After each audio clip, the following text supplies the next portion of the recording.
Today we take a look at a few different space-related things, because March 23rd is jam-packed in my notes of things about space. Many are the births of people who made great contributions to space science. Perhaps there really is something special about dancing around the midsummer pole in June. In 1749, Pierre-Simon, Marquis de Laplace, was born in France.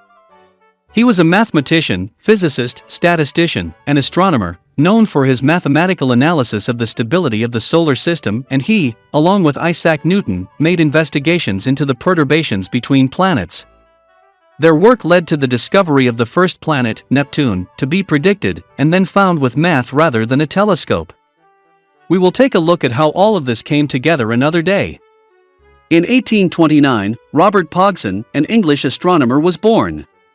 He is the fellow who devised the numbering system for the brightness of objects in the night sky. We still use his work to this day. In 1837, Anthony Proctor was born. He was an English astronomer who first suggested that meteor impacts caused lunar craters, rather than volcanic action, as was the popular thought of the day. He prepared a map in 1867 of the surface of Mars, on which he named continents, seas, bays, and straits. He made no mention of canals as others would soon make, but more will be said about this another day. In 1840, the first known photo of the moon was taken.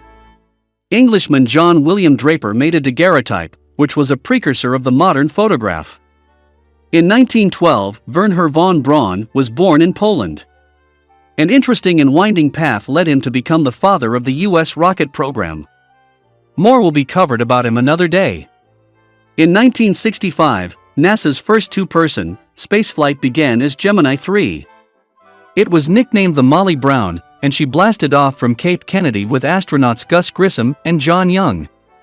In 1983, President Reagan prematurely announced his Star Wars dream.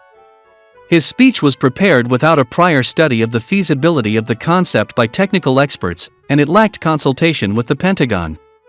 In 1996, the U.S. Space Shuttle Atlantis docked with the Russian space station Mir for the first time, dropping off a NASA astronaut for an extended stay on Mir.